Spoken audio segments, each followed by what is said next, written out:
नमस्कार, फिर एक बार मेरे YouTube चैनल के ऊपर सबका बहुत दिल से स्वागत है। फिर एक बार मुझे ट्यून करने के लिए thank you so very much. और जैसे मैं आपको बता रहा था कि मैं बीजेपी को लेकर मेरे जो डाउट्स है उनको क्लियर करने की कोशिश कर रहा हूँ और इसके लिए मैं बहुत सारे लोगों को रीच आउट करने की कोशिश कर रहा हूँ। तो आज आई एम रियली फीलिंग हैप्पी कि मेरे साथ बीजेपी के नेशनल स्पोक्स पर्सन है जिनका नाम है अली दारूवाला जी, और ये माइनॉरिटी विंग के चेयरमैन भी है।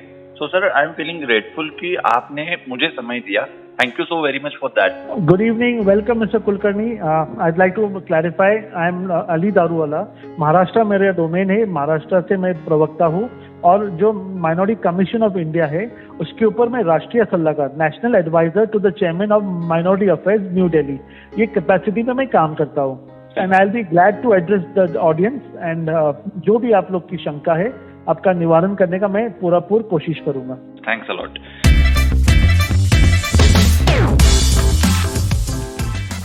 तो सर, सबसे पहला मेरा सवाल यह है कि बीजेपी का जो मेन मकसद था जिसके लिए बीजेपी काम कर रही थी, ऐसा मुझे लग रहा है वो कहीं ना कहीं बीजेपी लाइन छोड़ रही है और बीजेपी का कहीं ना कहीं कांग्रेसीकरण हो रहा है, ऐसा मुझे लग रहा है। अब ऐसा मुझे क्यों लग रहा है ये मैं आपको थोड़ा सा बताता हूँ कि बीजेपी का कभी भी ये नारा नहीं था कि हम सिर्फ विकास की बात करेंगे। विकास के साथ साथ कल्चर का प्रिजर्व करना, कल्चर को प्रोटेक्ट करना, भारतीयता को प्रोटेक्ट करना, ये भी कहीं ना कहीं बहुत जरूरी है। लेकिन जो आला लीडर्स है बीजेपी के, उनके जो स्टेटमेंट्स आ रहे हैं या फिर जो एक तरह से मुस्लिम तुष्टीकरण दिखाई दे रहा है पसमानदाओं के नाम पर, तो वो लेकर सर मेरा सवाल यह है कि बीजेपी जो है वो सच में आज भी हिंदुत्ववादी पार्टी है या बीजेपी को एक सेक्युलर पार्टी बनना है पूरी तरह से? सबसे पहले मैं आपका ये जो डाउट है ये एकदम क्लियर करना चाहता हूँ और सबसे पहले ये बात का मुझे खुशी हो रही है कि ये सवाल का जवाब देने के लिए एक माइनॉरिटी, एक मुस्लिम इस सवाल का जवाब दे रहा है। भारतीय जनता पार्टी ये भगवाधारी पार्टी है, इसके बारे में कोई संदेह नहीं है। राम जन्मभूमि के विषय को, मुद्दे को लेकर जनादेश और उनके मतदान से हम लोग यहाँ पर चुन के आए हैं। और जो रहा सेक्युलरिज्म का सवाल, आप कह रहे हैं कि सेक्युलरिज्म ये ऐसा कोई वर्ड होता ही नहीं है। This was inserted in the constitution bye Indira Gandhi. Right. अगर आप वोकैबुलरी डिक्शनरी खोलेंगे तो सेक्युलर ऐसा कोई शब्द है ही नहीं। यहाँ पे भारतीयता ये एक शब्द है, हिंदुत्व ये भारत का जो हमारा जो मेजॉरिटी जो पॉपुलेशन है, 80% of the population is Hindu. तो ऑफिशियल हमारा जो रिलीजन ऑफ द कंट्री जो कह सकता हिंदुत्ववादी, हिंदुस्तान। हिंदुत्ववादी ये कोई रिलीजन नहीं है, ये वे ऑफ लाइफ है। Islam is a way of life, whereas Hindutva is a way of life and not religion, sir. In this जो आप कह रहे हैं कि इसका जो मिश्रण हो रहा है, लोग इसको आके इंट्रोड्यूस और इंडक्शन जो हो रहा है, I would like to clear it's a larger question but I will answer in a very short, sir. ये जो एक मेजर स्टेप जो होता है जब एक देश चलाने के लिए जो मेजर डिसीजन लिए जाते हैं उसके अंदर एक छोटे छोटे एडजस्टमेंट्स किया जाता है। तो I would not miss my words. मैं काफी जिम्मेदारी के साथ आपसे ये कह सकता हूँ क्या ये माइनर एडजस्टमेंट्स जो हम कर रहे हैं it's for a larger cause, एक बड़े काम को करने के लिए। ये छोटा जो एक समीकरण है, ये छोटा समीकरण है जहाँ पे हम सारे समाज को, सारे पक्ष को लेकर ऑन द लार्जर गोल हम लोग काम करना चाहते हैं। बिल्कुल। तो यहाँ पर मैं भी क्लियर कर देना चाहता हूँ, मैं इस्लाम के खिलाफ हूँ ऐसा मैं नहीं कह सकता, मैं मुसलमानों के खिलाफ तो बिल्कुल भी नहीं हूँ। ये सबसे पहली चीज, मुझे उनसे कोई परहेज नहीं है, मुझे मेरे दिल में, मेरे दिमाग में उनके बारे में कोई नफरत नहीं है। लेकिन मेरा जो डर है वो डर मैं आपको जस्ट एक्सप्लेन करना चाहता हूँ। जब भारत का विभाजन हुआ 1947 में, रिसेंटली हमने इंडिपेंडेंस डे मनाया, हालांकि मैं उसको ट्रांसफर ऑफ पावर डे कहता हूँ क्योंकि उस डॉक्यूमेंट का नाम वो था। खैर, वो एक अलग मसला है। तो मेरा सवाल यह है कि जब विभाजन हुआ तो वो इस बेसिस पर हुआ था कि जो मुसलमान लोग थे उनका आर्ग्यूमेंट ये था कि ब्रिटिश भारत में आने से पहले भारत में मुगल थे, भारत में निजाम थे, भारत में बादशाह थे। इन शॉर्ट वो मुसलमानों के पास सत्ता थी तो वो मुसलमानों के पास ही रहनी चाहिए। इसलिए टू नेशन थियरी, जो बहुत सारे लोगों को पता नहीं है कि टू नेशन थियरी है क्या, तो उसमें ये बताया गया था कि 2 प्राइम मिनिस्टर होंगे, 2 होम मिनिस्टर्स होंगे, जो भी होगा 2-2 होगा, एक मुसलमानों के लिए, एक हिंदुओं के लिए। तो it was very complicated to run country like India. तो वहां पर मैं भी बहुत शॉर्ट में इसको समराइज करने की कोशिश कर रहा हूँ कि एक बेस ये निकाला गया कि सबसे पहले पाकिस्तान को अलग कर देते हैं, जो मुसलमानों की डेमोग्राफी है भारत में उसके हिसाब से पाकिस्तान को अलग कर देते हैं और वो वहां शांतिपूर्ण तरीके से रहे, भारत जो है वो शांति। यहाँ पर एक और चीज मैं जोड़ना चाहूंगा, जो मोहम्मद अली जिन्ना साहब थे उनके बारे में भी बहुत गलत इंटरप्रिटेशंस भारत में चलते हैं, लेकिन जब तक मैंने उनको स्टडी करने की कोशिश करी मुझे ये पता चला कि वो एक बहुत ही secular, so called secular mindset के इंसान थे और उनको पाकिस्तान को एक सेक्युलर कंट्री बनाना था। लेकिन ऐसा कुछ हुआ नहीं, पाकिस्तान में हिंदुओं का परसिक्यूशन हुआ और वहां से हिंदुओं को भगा दिया गया। दिन ब दिन वहां पर हिंदुओं की क्या हालत है, अभी आज अब 2-3 दिन में हम सुन रहे हैं कि वहां पे चर्चेस के ऊपर किस तरह से अटैक्स हो रहे हैं। ये सब मसला, सवाल ये है सर कि अगर सिर्फ डेमोग्राफी के ऊपर, अगर सिर्फ रिलीजन के ऊपर देश का विभाजन होना है तो भारत में आज मुसलमानों की संख्या बढ़ रही है, ये हम लोगों को एड्रेस करना पड़ेगा, हम चाहे या ना चाहे। तो अगर भविष्य में जाकर फिर एक बार उनकी डेमोग्राफी बढ़ती है और वो क्लेम करते हैं कि भारत के ऊपर हम राज करेंगे या फिर भारत से एक हिस्सा हम अब फिर एक बार काट लेंगे, तो उस सीन में बीजेपी का क्या स्टैंड रहेगा? ये मैं इसलिए आपको सवाल कर रहा हूं क्योंकि जो लोग इस चीज को एड्रेस कर रहे हैं उनको प्रमोट नहीं किया जा रहा। फॉर एग्जाम्पल वासिम रिजवी जी, जो कि एक लीडर थे मुसलमान समाज के और जिन्होंने घर वापसी करी थी। आज वासिम रिजवी सर का क्या हाल है आप जानते हैं सर, वो कहाँ पर है आप जानते हैं। उसके बाद मैं बताना चाहूंगा नुपुर शर्मा जी का एग्जाम्पल। नुपुर शर्मा जी के एग्जाम्पल में बीजेपी को बैकफुट पर जाने की कोई जरूरत नहीं थी सर आपको पता होगा ही कि एक्स मुस्लिम की कितनी बड़ी एक बाढ़ आई है, एक मूवमेंट जैसे चल रही है, वो लोग कितना खुल के बात करते हैं इस्लाम के बारे में। तो अगर इस्लाम के जो मेन्यूस्क्रिप्ट्स है उसमें एक कोई चीज लिखी है, वो अगर नुपुर शर्मा कोट करती है तो बीजेपी उसको इतना बैकफुट पर क्यों लेके जाती है, ये समझ में नहीं आता।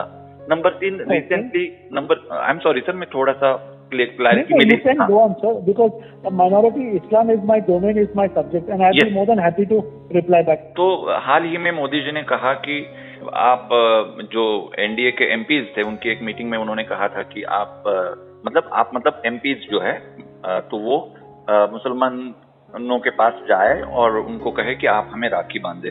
तो ये जो राखी बांधवाना है इससे मुझे कोई परहेज नहीं, लेकिन ये जो रिसेंट मोदी जी की लैंग्वेज थी, due all respect to him, मैं मोदी जी को क्या कहूँ मैं उनके बारे में, I am emotionally attached with him and ऐसा दौर रहा है कि मैं उनको भगवान ही मानता हूँ। ऐसा मेरा बिलीफ रहा है कि छत्रपति श्री शिवाजी महाराज जी के बाद स्वतंत्र वीर विनायक दामोदर सावरकर जी के बाद नरेंद्र मोदी जी ऐसे हिंदुत्व के लीडर रहे हैं जो ऑल इंक्लूसिव। हाँ, ये मेरा स्टैंड रहा है। लेकिन ये जो बात उन्होंने कही या फिर इससे पहले बहुत सारी इस तरह की बातें मोदी जी ने कही, तो ये मुझे लग रहा है कहीं ना कहीं गांधी जी का जो एक टोन था कि वो चाहते हैं नहीं चाहते हैं डजंट मैटर, लेकिन हमको उनके पास जाना चाहिए। मंदिर में हम कुरान पढ़ेंगे लेकिन मस्जिद में हम भगवत गीता नहीं पढ़ सकते। तो कहीं ना कहीं ये सीन फिर से रिक्रिएट हो रहा है, ऐसा मेरे को लग रहा है। तो इसके बारे में आप प्लीज मुझे थोड़ा सा क्लियर कर दें। आई टू द पॉइंट मैं आपको आंसर करता हूँ। जो आपका ये सेंटिमेंट है, जो फीलिंग है, क्या जो सरकार जो हम लोग पावर में थे, क्या appeasement of none and democracy and reforms for all, ये हमारा एजेंडा है, आज भी है। मोदी जी ने कभी भी जाली की टोपी नहीं पहनी, तो कोई भी समाज को अपीजमेंट करने में नहीं मानते। Point number 1।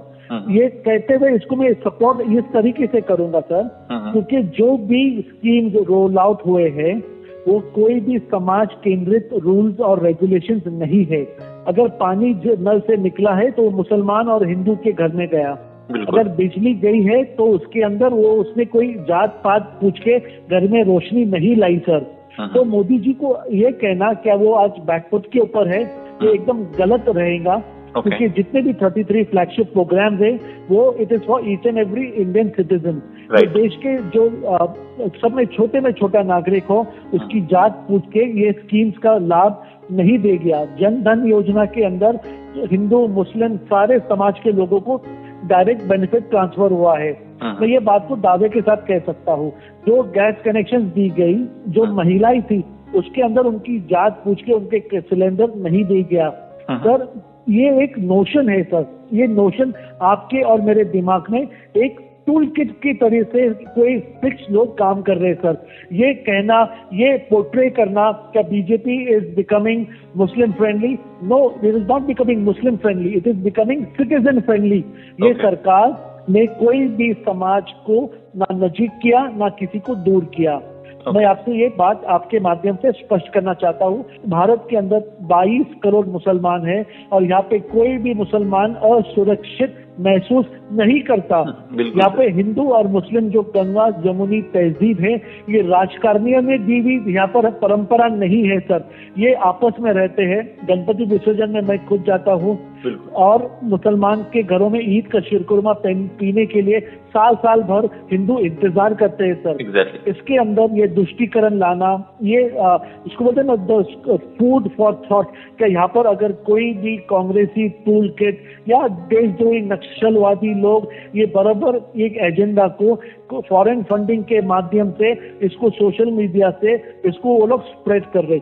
और जो पश्चिमिंदा मुसलमानों के बारे में मोदी जी ने जो बढ़ चढ़ कर कदम उठाया, वो एक समाज या मुसलमान केंद्रित नहीं था, वो एक पर्टिकुलर सेक्ट ऑफ सोसाइटी जो वो वीविंग का काम करते, जो उसको क्या कहते हैं आप मराठी के अंदर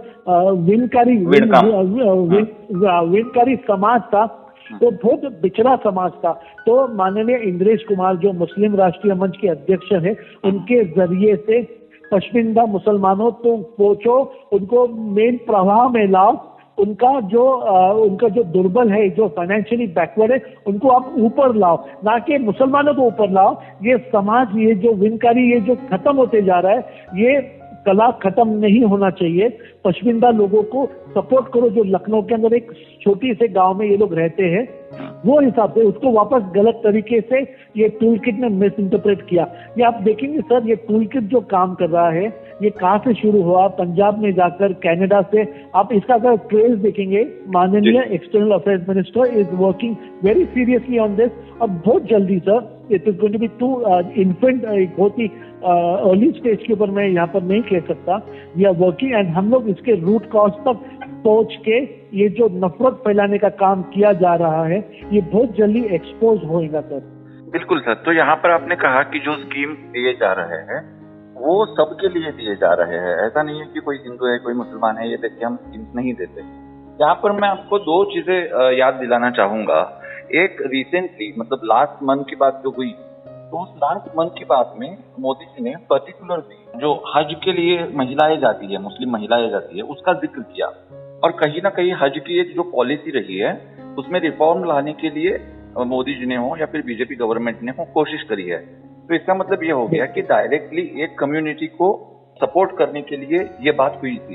एग्जाम्पल के तौर पर इसलिए बता रहा हूँ क्योंकि ये बहुत रिसेंट बात है। रिसेंटली मोदी जी ने मन की बात में इसको क्लियर किया था। लेकिन वही जब अगर मैं हिंदुओं का सवाल पूछूं कि इस तरह से क्या किसी यात्रा के लिए पर्टिकुलरली मोदी जी ने एड्रेस किया हो, उसके लिए काम चलाना अलग बात होता है। लेकिन एक प्लेटफॉर्म के ऊपर आकर उसको ग्लोरीफाई करना या फिर उसको स्टैंडर्ड करना, ये चीज अलग होती है। नंबर 2, यहाँ पर मुझे सबरीमला का भी सवाल पूछना पड़ेगा। जब राम मंदिर का मुद्दा आता है तो ऑफ द रिकॉर्ड हम ये कहते हैं कि मोदी जी ने करवाया, और मैं मानता हूं कि उन्होंने करवाया है। लेकिन जब सबरीमला का इशू आता है तो वो स्टैंडर्ड नहीं रहता। अब इसी में तीसरी चीज मैं जोड़ना चाहता हूं, कुछ लोग जो कि कट्टर सोच बना के रखते हैं, उसके बारे में कोई स्टेटमेंट आज भी नहीं दिया जाता, उसके बारे में बात नहीं करी जाती। लेकिन सबरीमला का अगर इशू आता है तो हमको बताया जाता है कि ब्रॉड माइंडेड होना चाहिए, महिलाओं को प्रवेश मिलना। खैर वो एक अलग विषय है। मैं जस्ट आपको एक context, I am very happy sir, Sabarimala के ऊपर मैं काफी सारा डिबेट किया, तो I am authorised to speak on it, क्योंकि मैंने वो सब्जेक्ट को दिल से सर, मैंने वो सब्जेक्ट के ऊपर काम किया है सर। ग्रेट। तो वो होता है। और इस चीज को और दूसरे एंगल में मैं ले जाना चाहता हूँ। यूसीसी के बारे में भी बहुत सारे लोगों को ये लगता है कि यूसीसी अगर आएगा तो हमको हक मिलेगा। लेकिन अब मुझे डर लगने लगा है बीइंग हिंदू कि हिंदुइज्म में इतनी डाइवर्सिटी है कि अगर यूसीसी आएगा तो कहीं ना कहीं हिंदुओं को कहीं ना कहीं कुचलना दिया जाएगा उसमें, क्योंकि उसका कोई ड्राफ्ट अभी तक हमारे सामने नहीं आया है, हमने ड्राफ्ट को तो नहीं देखा है। तो ये सब चीजें देखने के बाद जब हम कहते हैं कि हम सब रिलीजन को साथ लेके जाने की बात कर रहे हैं, डेफिनेटली सब रिलीजन को साथ लेके जाना भी चाहिए, लेकिन जो कट्टरतावाद है उसको तो अलग करना पड़ेगा ना सर। बिल्कुल, मैं मानता हूँ सर आपकी बात को। Answering to your question point wise, Sabarimala के बारे में मैं एक बीजेपी का स्टैंड आपको स्पष्ट करना चाहता हूँ कि सबरीमाला मंदिर के अंदर लेडीज का जाने का जो स्टे डाला गया सर, उसके अंदर पार्टी का कोई स्टैंड नहीं, वो ऑनरेबल सुप्रीम कोर्ट का डिसीजन था।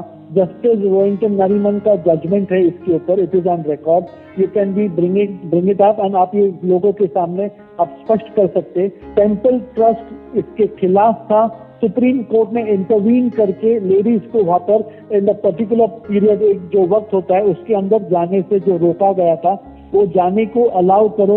ये डिसीजन सुप्रीम कोर्ट का है, ना कि कोई पार्टी, ना कोई पक्ष, भारतीय जनता पार्टी का इसके अंदर कोई इंटरवेंशन नहीं है sir. It is a supreme court decision and nothing to do with the party. हालांकि टेम्पल ट्रस्ट इसको रिस्पोंडेंट था सुप्रीम कोर्ट के अंदर, और डिसीजन हमारे खिलाफ गया, हमारे, मैं कहता हूँ मेरे हिंदू भाइयों के खिलाफ गया। वो कौन सी लेडी थी, उसको क्या इतना वो दिनों में जाने के लिए उत्सुकता थी, तो परमेश्वर जानता है। पार्टी का इस विषय पे कोई स्टैंड नहीं है। ऑनरेबल सुप्रीम कोर्ट का आप, मैं और हम सारे भारतीय नागरिक उसका हम आदर करते हैं, और उसको चाहते हुए या न चाहते हुए हमें फॉलो करना पड़ेगा। Point number 1। पॉइंट नंबर 2, जो हज सब्सिडी के बारे में आप कह रहे हो, और स्पेशली जो लेडीज के लिए जो आप कह रहे हैं, ये 60 ईयर्स से ये हज यात्रियों को सब्सिडी दी जाती है सर। इसके अंदर गवर्नमेंट काफी सारा फंड इंफ्यूज करता है, और खाली इंफ्यूज नहीं करता है तो इट इज बॉन्ड। भारत सरकार गरीबों को ये सब्सिडी देके हज यात्रा पे भेजना चाहता है। जो इस्लाम के जो 5 स्तंभ है उसके अंदर हज ये फर्ज माना जाता है। बिलो पॉवर्टी लाइन है सर, हमारे भारत के अंदर गरीब मुसलमान जो है दारिद्र्य रेखा के नीचे अगर आप देखेंगे सर, तो 80% से ज्यादा पॉपुलेशन ये बिलो द पॉवर्टी लाइन है। जब माननीय मोदी जी ने यहाँ पर काम किया तो उन्होंने बोला ये सरकार, मेरी सरकार गरीबों की सरकार है। अगर वो गरीब हिंदू है, मुस्लिम है, इसके अंदर कोई भेदभाव नहीं किया गया सर। अगर एक मुसलमान अगर वो भारत में जन्म को आता है और वो अगर अपनी एक जो मन की मंशा है, हज एक उसके लिए एक बहुत बड़ा एक स्थान रखता है, अगर वो मर जाता है, अगर वो हज नहीं कर सकता, और अगर भारत सरकार 3 लाख 4 लाख, वो फिगर मेरे पास एग्जैक्ट फिगर नहीं है कुलकर्णी सर, अगर उसके अंदर भारत सरकार हाथ भार अगर लगाता है तो जो उसके दिल से दुआ निकलती है, वो जो ये भारत के लिए जो उसकी आस्था बढ़ती है सर, वो पैसे से नहीं बढ़ सकती। और जो उसके दिल के नजदीक हज की जो यात्रा, जो बोलते हैं कि उसको जब वो उसकी जब देहांत होएगा तो ये 5 स्तंभ के बारे में उसको कयामत के दिन पूछा जाएगा। उसके अंदर अगर मोदी जी का नाम निकलता है तो जैसा आप उनको देवत्व मानते हैं, मोदी जी देवत्व से कम नहीं कहलाएंगे। तो मैं चढ़ के आज एक मुसलमानों की ओर से उनका तहे दिल से धन्यवाद कहता हूँ कि ये हज यात्रा को अपोज और हज यात्रा की जो सब्सिडीज को स्टॉप करने की जो बात निकली थी, जो उन्होंने नहीं माना और ये हज सब्सिडी को कंटिन्यू रखा, उसका मैं उनका नमन और हाथ जोड़ के उनका मैं वंदन करता हूँ। Point number 3 about uniform civil code. तो यूनिफॉर्म सिविल कोड आपके माध्यम से I will be the first spokesperson in India to officially tell you, मैं ये काफी संवेदनशील से और काफी जिम्मेदारी से कह सकता हूँ कि मुसलमानों को निकाह को और शरीयत को और हिपा लॉ को यूनिफॉर्म सिविल कोड से बाहर रखा गया है। ये समाज को यूनिफॉर्म सिविल कोड से उनकी शरिया को, उनके लॉ को बाहर रखा गया है। मुसलमान लोगों को यूनिफॉर्म सिविल कोड से बिल्कुल डरने की जरूरत नहीं है। ये जो आज आपको मैं ब्रेकिंग न्यूज दे रहा हूँ, आप ये मुसलमानों तक के कन्वे कर सकते हैं। बल्कि यही साथ में इन द सेम ब्रेथ मैं ये कहना चाहता हूँ, अगर यूनिफॉर्म सिविल कोड से अगर कोई सेटबैक है, अगर कोई कौम को, अगर कोई जनता, कोई समाज को अगर कोई धोखा है तो हिंदुओं को है। हिंदू रहने के बाद, हिंदू राष्ट्र कहने के बाद जो आदमी यूनिफॉर्म सिविल कोड को इम्प्लीमेंट करना चाहता है, ये एक मिसाल है क्या वो आदमी धर्म का नेता नहीं बल्कि सब धर्म का नेता है। अगर यूनिफॉर्म सिविल कोड में मुसलमानों को लाया जाता, तो अगर ये यूनिफॉर्म सिविल कोड अगर आता है तो मुसलमान खुश होना चाहिए था। मुसलमान को दिशा भूल करने का काम कुछ मौलवी लोगों ने, कुछ इंटरेस्टेड लोगों ने कहा है। अगर शरिया को अगर आप फॉलो करते हैं तो सर बलात्कार को वो आदमी को पत्थर मारा जाता है, अगर वो चोरी करता है तो सर उसका हाथ काटा जाता है। वो पे फॉलो नहीं करते। वहां पर उनको यूनिफॉर्म सिविल कोड चाहिए, उनको हाथ नहीं काटना है, उनको अपने आप को स्टोन करके नहीं लेना है, वो बोलते पत्थर मारना। तो इसके अंदर मुसलमान is always at a winning situation and इसको अगर आप बारीकाई से देखेंगे तो यूनिफॉर्म सिविल कोड के अंदर the receiving end is with the Hindu community sir. मगर मुसलमानों को ये भड़काया कि यूनिफॉर्म सिविल कोड को आप अपोज करो, इसके अंदर तुम्हारा नुकसान है। भैया यूनिफॉर्म सिविल कोड में मुसलमानों का फायदा ज्यादा, नुकसान कम है। तो ये जो पॉइंट अभी यूसीसी के बारे में आपने क्लियर किया, I am very much thankful to you कि आपने सबसे पहले इसको ब्रेक किया है कि जो इस्लाम के मेन फंडामेंट्स है उसको इसमें इंक्लूड नहीं किया जा रहा है और इसलिए मुसलमान लोगों को नहीं डरना चाहिए। एम आई राइट सर? बिल्कुल बिल्कुल। ओके, तो मेरा तो यही कहना है। अब अगर हम इस्लाम के ऊपर डिस्कस कर रहे हैं तो थोड़ा और ज्यादा इसको हम थोड़ा डिस्कस करेंगे ताकि मेरे इल्म में थोड़ा सा इजाफा हो जाए। अब यहाँ पर इस्लाम को डिस्कस करते हुए मैं पर्टिकुलर आयत, पर्टिकुलर सूरा में से आपको नहीं बता पाऊंगा क्योंकि उतनी मेरी मास्टरी है नहीं, लेकिन जितना मैंने कुरान को स्टडी करने की कोशिश करी है, हदीसों को स्टडी करने की कोशिश करी है, तो मुझे ये समझ में आता है कि हम हज की जो यात्रा करते हैं, बेशक वो 5 फर्जों में से एक बहुत इंपॉर्टेंट फर्ज माना गया है, लेकिन उसमें भी हराम और हलाल बताया गया है कि किस तरह से हमको करना चाहिए यात्रा। तो क्या सब्सिडी लेकर यात्रा करना, इसको इस्लाम इजाजत देता है सर? बिल्कुल, ये सवाल का जवाब मैं आपको एकदम क्लियर करना चाहता हूँ। अगर कोई गरीब है और उसको अगर कोई अमीर आदमी हज कराता है तो वो जायज माना जाता है।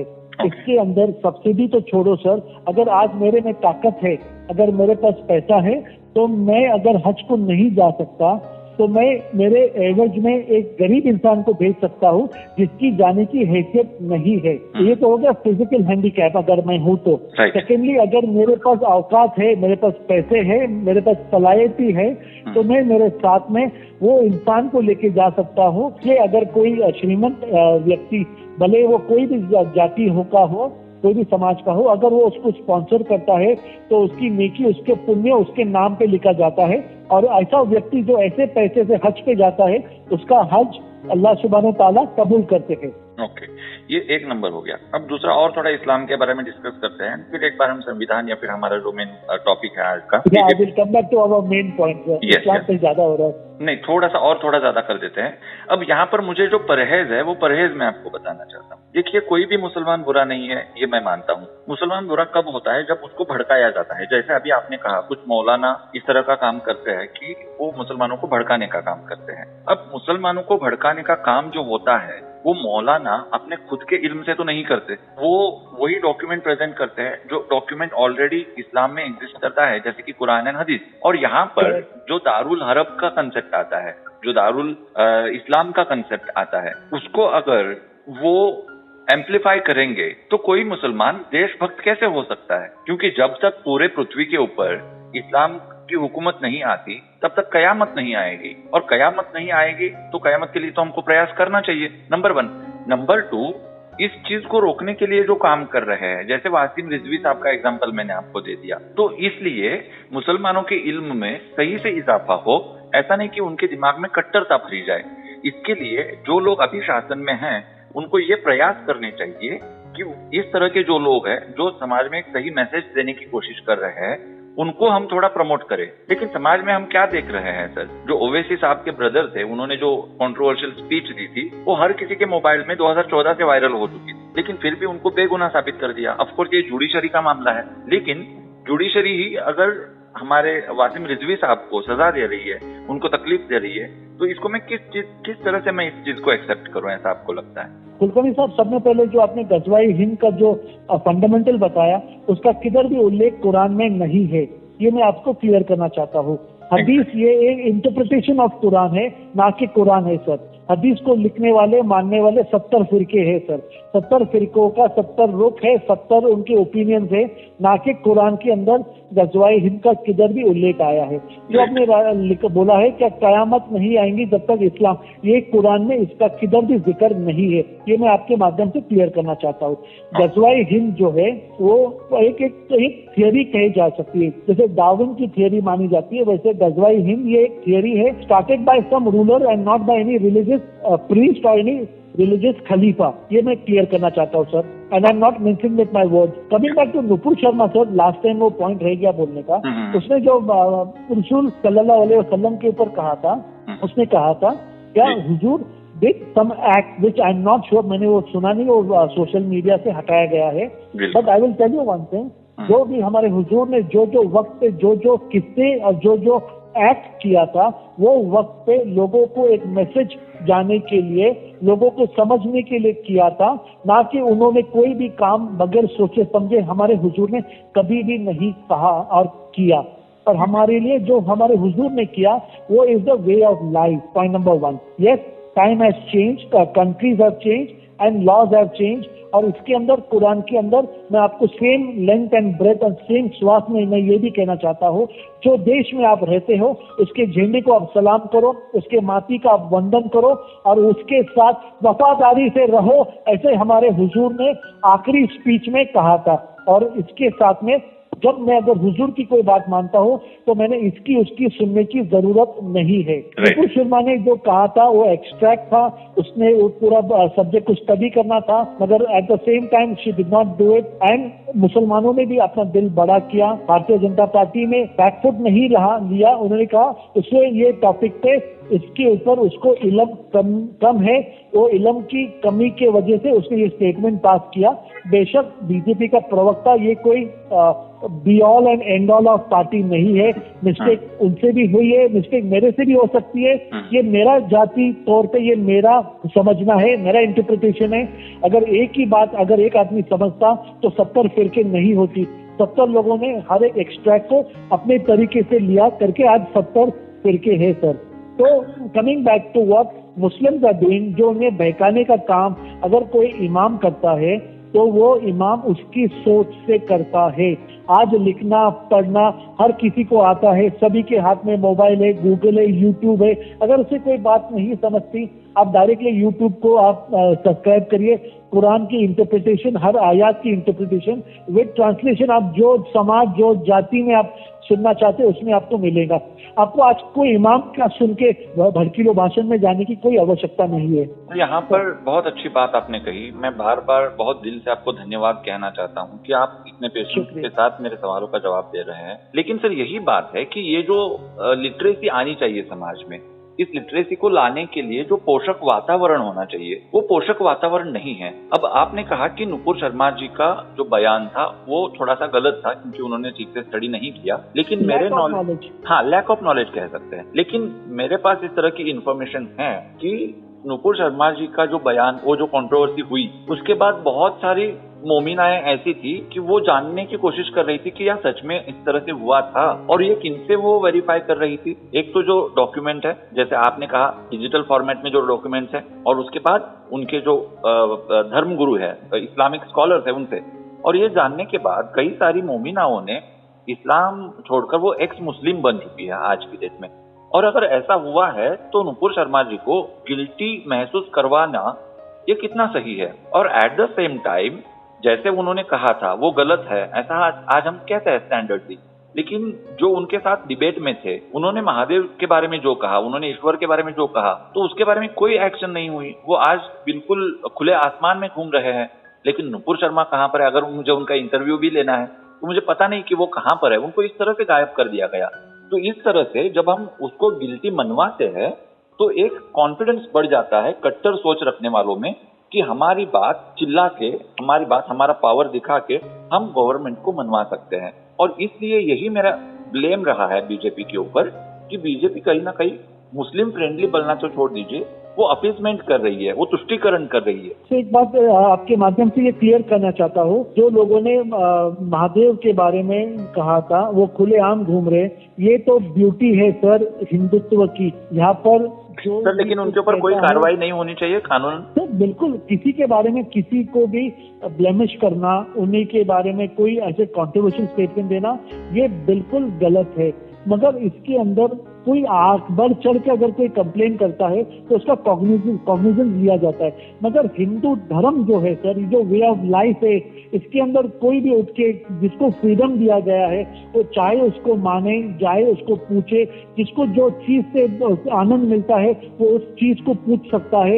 ये फ्रीडम हिंदुत्व में दिया गया है सर। तो मैं ये कह रहा हूँ, आदि है नहीं सर, वो बिल्कुल मैं मानता हूँ, लेकिन एक तरफ हम क्या देखते हैं, गुस्ताख की नबी की एक ही सजा, सर तन से जुदा। तो दूसरी तरफ अगर ईश्वर की गुस्ताखी कोई कर रहा है तो उसके ऊपर कोई एक्शन नहीं लेना चाहिए क्या? हिंदू धर्म बहुत ऑल इंक्लूसिव है। जो सो कॉल्ड सेक्युलरिज्म है वो तो हिंदुइज्म का डीएनए है, और इसीलिए हिंदू जो इसीलिए करता हूँ मैं आपके साथ, मैं आपको डिनाई करता ही नहीं हूँ सर। ये अधिकार किसी को नहीं दिया गया है सर, किसी के भगवान, मैं तो मतलब किसी के नहीं, ये पर्टिकुलर केस के बारे में मैं बोल रहा हूँ। जो व्यक्ति, जो आप भी तो मैं सुना नहीं, अगर उसने किसी के बारे में कॉन्ट्रोवर्शियली कुछ अगर उसने बात कही है तो उसका मैं भारतीय जनता पार्टी के हैसियत से पहला इंसान रहूंगा जिसका मैं खंडन और निषेध करता हूँ सर। नहीं कहना चाहिए था। ग्रेट। अब यहाँ पर दूसरी बात, action, I am sorry sir, यहाँ पर मैं दूसरी बात लेके आना चाहता हूँ। आपने कुरान के बारे में कहा कि मेरा दिन मेरे साथ, आपका दिन आपके साथ। आप जिस देश में रहते हैं, जहाँ पर आप रहे हैं, तो आपको उसका सम्मान करना चाहिए, ऐसा रिस्पेक्टेड कुरान कहता है।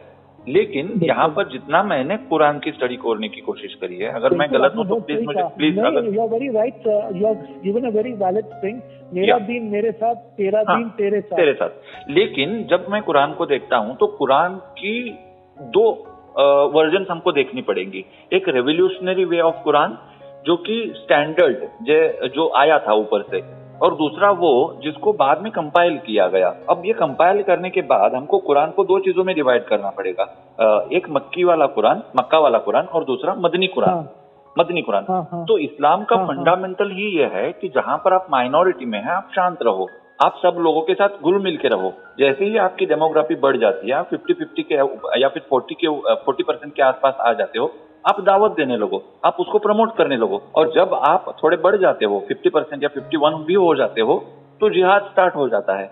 अब भारत में मुसलमान माइनॉरिटी में है, तो यहाँ पर मेरे हिसाब से मक्की कुरान चल रहा है, लेकिन पाकिस्तान में मुसलमान मेजोरिटी में है, अफगानिस्तान या फिर जो भी आप इस्लामिक कंट्री ले ले, तो वहां पर मदनी कुरान चल रहा है सर। तो यही तो मैं कह रहा हूँ, ये मेरे इल्म में जो इजाफा हुआ है, ये अगर हर किसी के इल्म, मैं तो चाहता हूँ कि हर मुसलमान को ये सारी चीजें पता चलनी चाहिए, और जब उसको ये सारा पता चल जाएगा तो वो अपने आप से सही से डिसीजन ले पाएगा सर। लेकिन इसके लिए जो पोषक वातावरण क्रिएट होना चाहिए, जो कांग्रेस गवर्नमेंट में नहीं हुआ था, और इसीलिए हमने मोदी जी को लाया था, और इसीलिए हम ये सपना देख रहे थे कि कभी ना कभी मोदी जी आएंगे, बीजेपी की फुल पावर वाली सरकार आएगी, और इस तरह की बातें हम समाज में कर पाएंगे, जो कि नहीं हो रहा है। जो आपने कहा कि जब मुसलमान कम संख्या में है वो डर के दब के रहते हैं, और जैसी उनकी जनसंख्या बढ़ती है तो हिंदुओं को खा जाते। सर ये जो आपने जो स्टेटमेंट जो नैरेटिव दिया ना सर, ये बिल्कुल और बिल्कुल ये वो एक समाज कंटक लोगों का स्टेटमेंट है जो मुसलमानों के बारे में ये देश में रोष फैलाना चाहते हैं। सर आज यहाँ पे 22-23% मुस्लिम पॉपुलेशन है सर, ये डबल रैपिडली बढ़ा है इंडिया में, क्योंकि यहाँ पे पोषक वातावरण था। इंडिया के अंदर मस्जिद जो है वर्ल्ड में सबसे ज्यादा मस्जिद इंडिया में है सर। इंडिया के इतना लिबरल और इतना संवेदनशील देश आपको वर्ल्ड में कहीं भी नहीं मिलेगा। मगर ये कहना गलत होगा कि अगर मुस्लिम पॉपुलेशन कल बढ़ता है तो वो माइनॉरिटी को इन्वॉल्व करेगा, ये बिल्कुल गलत है। ये एक नैरेटिव सेट किया गया है सर। मैं आपको ये क्लियर कट कहना चाहता हूँ, एक भारतीय नागरिक पहले और फिर मुसलमान के नाते से मैं ये आपसे कहना चाहता हूँ, ऐसा कोई भी एजेंडा, ऐसा कोई भी नैरेटिव, ऐसा कोई भी ट्रेनिंग मुसलमानों को नहीं दी जाती। जहाँ पर आप कम संख्या में हो वहाँ पर दब के रहो, जैसे आपकी संख्या बढ़ती है। हाँ बिल्कुल, at the same time Pakistan में ऐसा हुआ, वहाँ पे पॉपुलेशन डिमिनिश हुआ, बल्कि इंडिया में पॉपुलेशन यहाँ पे मल्टीप्लाई थ्रीफोल्ड हुआ। ये but this cannot be a president. ये कोई पायंडा नहीं सेट किया जा सकता कि जहाँ पर माइनॉरिटी के अंदर हिंदू है तो वो उनका ऊपर एट्रोसिटी किया जाएगा, क्योंकि शिया भी तो पाकिस्तान में कम थे, उन्हीं को भी तो मारा गया, काटा गया, तो उनके बारे में किसी ने कुछ नहीं कहा। तो वहां पर एक टर्मोइल है, एक डिस्टर्बेंस है, एक टर्ब्यूलेंस है। वो लोग एक कोई अलग फिरके के, इनका क्या माइंडसेट है मालूम नहीं। वो तो सारे देश आई एम सॉरी सर, मैं आपको थोड़ा सा इंटरप्ट कर रहा हूँ। मैं सिर्फ पाकिस्तान की बात नहीं कर रहा, मैं पूरे जो इस्लामिक वर्ल्ड में देखता हूँ, या फिर सीरिया में, अफगानिस्तान में, इजिप्ट में जो भी पिक्चर है, खैर वो तो बहुत दूर है हमसे, उसकी बात हम नहीं करेंगे। मैं ग्राउंड हमारे नेबर्स है वहाँ पे जो दिखाई गया वो उसके बारे में मैं कह रहा हूँ सर आपको। बिल्कुल बिल्कुल, तो मैं ग्राउंड लेवल पे ही आपको मतलब सवाल करना चाहूंगा। और ग्राउंड लेवल का सवाल यह है कि आप मेवात का एग्जांपल ले लीजिए। मेवात का क्या हश्र हुआ सर? मेवात में जो शांतिपूर्ण तरीके से एक वार्षिक उनकी प्रथा परंपरा होती है, वो जलाभिषेक के लिए जा रहे थे, उनके ऊपर पथराव हुआ, उनको घेर लिया गया था, उनके ऊपर पेट्रोल के बम फेंके गए। ये कॉन्फिडेंस कहाँ से आया सर? मैं आपको एग्जाम्पल देना चाहूंगा। एक रेलवे के डिब्बे में अगर आप जाते हैं और वहां रेलवे के डिब्बे में अगर बाकी कम्युनिटीज के मुकाबले माइनॉरिटीज की संख्या ज्यादा है, तो वहां पर किस तरह का स्टोर होता है, ये मुझे आपको अलग से बताने की जरूरत नहीं है। तो इसलिए मुझे लगता है कि ग्राउंड की सिचुएशन कुछ अलग है और ये बीजेपी कहीं ना कहीं समझ नहीं पा रही है। मेरी दिक्कत वो है सर। कुलकर्णी सर देखो, ये आइसोलेटेड एग्जाम्पल थे, ये कहाँ पर हुआ है मैं इसको डिनाई नहीं करूंगा सर। मैं आप मेरे बारे में अगर आप थोड़ा इंक्वायरी करेंगे, I am a very factual, straight forward. अगर उसके अंदर मेरी पार्टी भी अगर गलत है तो मैं उनके बारे में भी मीडिया के ऊपर खुल के और बढ़ चढ़ के कहता हूँ। मगर मैं आपको ये कहना चाहता हूँ कि ये आइसोलेटेड इंसिडेंट्स को लेके पूरे देश को अगर आप इसको पेंट करेंगे कि बस ये आपके इंडिया में ऐसा हो रहा है, ये कहना गलत होगा। अगर कोई ट्रेन के डिब्बे में कोई हादसा हुआ, यहाँ पे मुसलमान की लोग संख्या में थी, तो ऑन दी अदर हैंड ऐसा किधर हुआ होगा कि जहाँ पे हिंदुओं की संख्या ज्यादा थी, मुसलमानों की संख्या कम थी। जैसा लास्ट मंथ हमने देखा नूह का जो वो आरपीएफ के जवान ने जैसा किया। तो मीन्स ये एक आइसोलेटेड इंसिडेंट है सर। ये कोई प्रेसिडेंट या ये देश में फॉलो होने वाला कोई ऐसा थंब रूल नहीं है। Okay. Yes, it has happened. It cannot be denied. I will not deny the fact, sir. But अगर on a larger scale, अगर आप देखेंगे सर, अगर 100% पॉपुलेशन है तो 10% ऐसे माइंडसेट के बेशक है, हो सकते और रहेंगे। मगर जो 90% मेरे जैसे लोग हैं, मेरे माता पिता मुझे कहते हैं कि मेरे मुसलमान भाई आपके हिंदू भाई बहनों को गले से लगाओ, मोहब्बत से रहो। सर 90 तक के लोग ऐसे भी तो सोचते हैं ना सर। उसके बारे में हाँ कर हम एक पॉजिटिव न्यूज करते हैं। मैं आपको बताना चाहूंगा, मेरी जो परवरिश हुई है वो इतनी मैं सेक्युलर वर्ड तो यूज नहीं करना चाहता, लेकिन सेक्युलर जब तक मैं वर्ड यूज नहीं करूंगा तो वो क्लियरली डिफाइन नहीं होगा। इसलिए परवरिश इस तरह से हुई है कि मैं बिल्कुल सेक्युलर। मेरे पड़ोस में जो रहते थे अंकल, उनका नाम था मोहम्मद मुजावर। हर ईद पर वो हमें ईदी देते थे और हर दीपावली पर हम उनको, जिसे हम फरार कहते हैं मराठी में, वो हम सर्व करते थे। और सिर्फ इतना नहीं सर, नहीं सिर्फ इतना नहीं सर, सिर्फ इतना नहीं, आगे जाकर मैं बताना चाहता हूँ। मेरा जो गांव है, मेरे गांव के जो ग्राम दैवत है वो एक दरगाह है, और दरगाह होने के नाते हमारे गांव में मुसलमान लोग शरीक नहीं होते, इतना हिंदू लोग शरीक होते हैं मुहर्रम में। हमारे गांव में उर्स होता है सर, और मैंने बाकायदा रोजे रखे हैं सर। अब नमाज पढ़ना तो खैर मुझे आता नहीं था, वरना मैं कलमा ही पढ़ लेता, वो बात अलग है। लेकिन मैंने खुद पर्सनल, मेरी बात मैं बता रहा हूँ, मैंने खुद ने रोजे रखे हैं, मैंने जाके माथा टेका है दरगाह में। और आज मेरे गांव को अगर मैं पीछे मुड़ के देखता हूं तो मुझे वहां पर रेडिकलाइजेशन दिखाई देता है। मेरे फेवरेट टीचर मुजावर सर रहे हैं, हालांकि उनका इंतकाल हो चुका है कुछ दिन पहले, लेकिन मैं उनको बहुत मानता था। मेरा एक बेस्ट फ्रेंड है, वो भी मुसलमान रहा है। ऐसा नहीं कि मेरे दिल में मुसलमानों की उनके लिए नफरत है या फिर उनके लिए बहुत जहर भरा हुआ है। मैं तो ये चाहता हूं कि उनके दिमाग में और दिल में जो जहर भरा गया है उसको निकालना चाहिए। उसको निकालने के लिए जो लोग काम कर रहे हैं उनको प्रमोट करना चाहिए। उनको कहीं ना कहीं सर थोड़ा सपोर्ट देना पड़ेगा हम लोगों को। अब इधर मैं आपको एक एग्जांपल देके बताना चाहूंगा। जो एक्स मुस्लिम मूवमेंट की बात मैंने करी, वहां पर इस तरह से मजाक उड़ाया जाता है, गंगाधर ही शक्तिमान है, मोदी ही मोहम्मद है। मुझे कितना बुरा लगता होगा। और ये कौन कह रहा है? वो लोग कह रहे हैं जिनको आवाज नहीं मिल रही है। वो लोग अपनी जान बख्शने के लिए मुंह छुपाकर भारत में घूम रहे हैं। क्या ये अच्छी बात है सर भारत की डेमोक्रेसी के लिए? नहीं, नॉट एट ऑल। मैं निषेध करता हूँ सर, खंडन करता हूँ ऐसी बातों का। मगर ऑन द पॉजिटिव साइड में वो लोगों को देख के एक मैं उनसे एक प्रेरणा लेना चाहता हूँ सर। जो 90% मुजावर सर जैसे लोग हैं, जिसका आप sir you look on the positive side.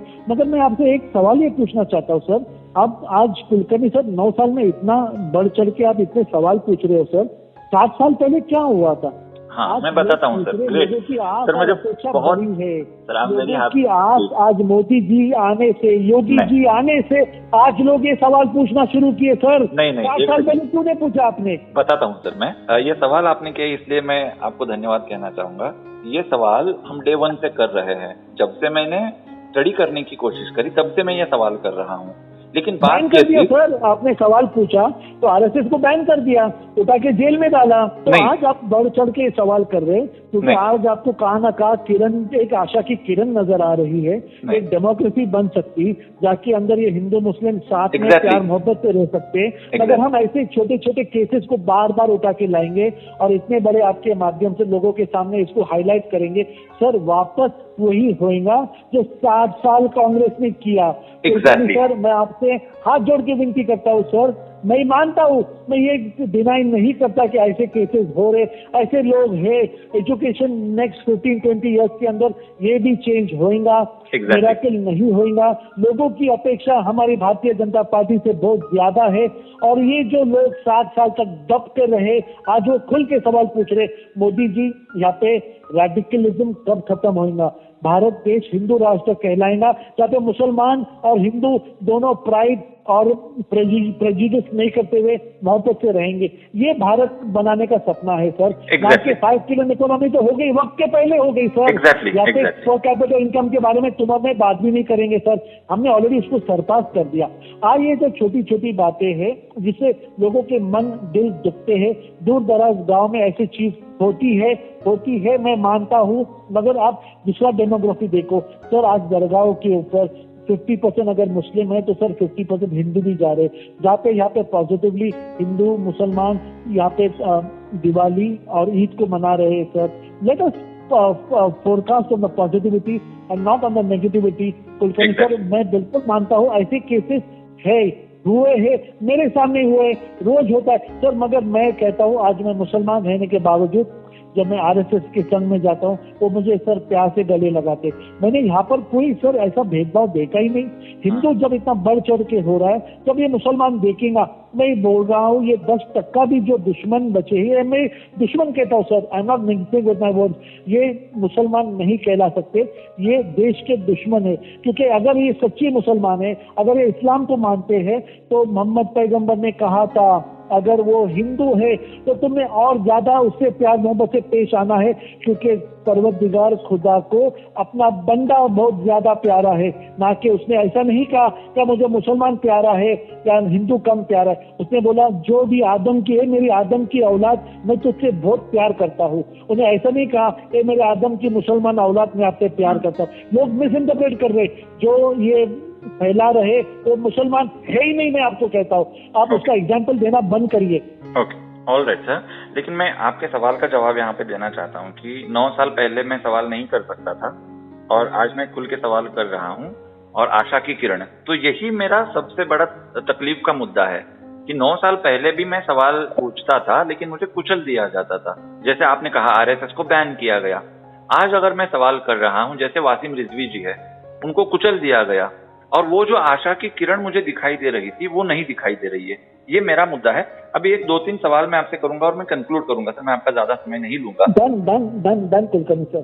तो जैसे यूसीसी का हमने यहाँ पे जिक्र किया, तो वैसे 2 और कानून यहाँ पर लाने के लिए हम कोशिश कर रहे थे। एक कृषि कानून था और एक सिटीजनशिप अमेंडमेंट बिल था और एक हमारा यूनिफॉर्म सिविल कोड तो हो गया और एक कानून था। लेकिन इन कानून, अब देखिए कृषि कानून के इसमें जो हुआ उसके बाद तो मैं बहुत दुखी हो गया था सर, कि एक जमाना ऐसा था जब अटल जी कोशिश करते थे कि वो किस तरह से हमारा जो मेन एजेंडा है उसको हम प्रमोट करें, लेकिन वो मजबूर थे एक तरह से क्योंकि कोalition की गवर्नमेंट थी। लेकिन अभी फिलहाल के लिए हमको राज्यसभा में मेजोरिटी नहीं है, वो बात अलग है, लेकिन फिर भी हमने एजुकेशन का वो बिल पास करवा लिया, हमने 370 को एब्रोगेट करवा लिया। तो हम कृषि कानून को क्यों नहीं ले आए? तो हमने सिटीजनशिप अमेंडमेंट एक्ट जो था उसको हम क्यों नहीं ले आए? वहां पर जो उसको रेजिस्टेंस हुआ, उस रेजिस्टेंस को आप डर गए, ऐसा ही मैसेज गया ना सर समाज में। अगर आप नहीं डरते हुए उसको इम्प्लीमेंट करते तो मैं बात मान लेता। नहीं सर, मैं आपको I would like to correct you Kulkarni साहब। कृषि कानून को विड्रॉ किया मेरे पंतप्रधान ने, कृषि कानून को विड्रॉ करने के बाद उन्होंने माफी मांगी मेरे पंतप्रधान ने। सर उनके लिए ये कानून से बढ़ के जो 702 लोगों की जो मौतें हुई है उससे उनको जो दुख पहुंचा है उसके लिए सर हमने विड्रॉ किया। सर वो दुख पहुंचने के लिए 2 साल वेट करना पड़ा।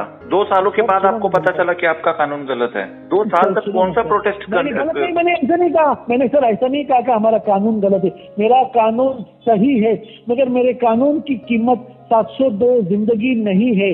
सुप्रीम कोर्ट ने एक हफ्ते बाद जब हमने ये बिल को रोल बैक किया तो सुप्रीम कोर्ट ने एक हफ्ते के बाद कहा क्या ये कानून शेतकरी के लिए अच्छा है। ये उन्होंने एक हफ्ता पहले मुंह क्यों नहीं खोला सर?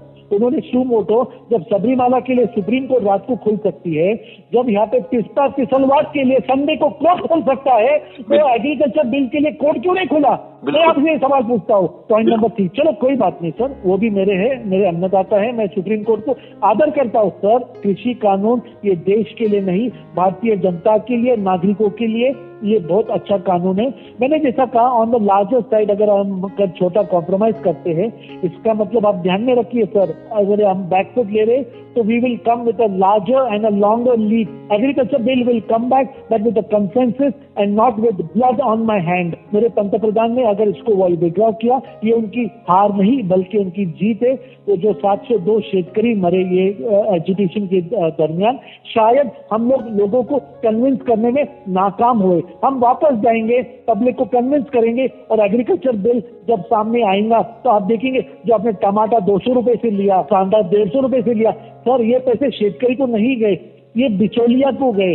अगर ये शेतकरी कानून रहता तो ये 200 रुपए मेरे शेतकरी को मिलता, ये मेरे गरीब भाई को मिलता, ये कष्टकरी को मिलता। सर ये जो बिल लिया गया इसके अंदर कौन इन्वॉल्व है, ये आज ये वक्त और ये मीडिया और ये प्लेटफॉर्म नहीं है डिस्कस करने का। इनको फंडिंग कहाँ से आया, इसका टूल किट किधर पकड़ा गया? कुलकर्णी सर आप जानते, देश जानता, ये बिल विड्रॉ क्यों हुआ हम सब जानते।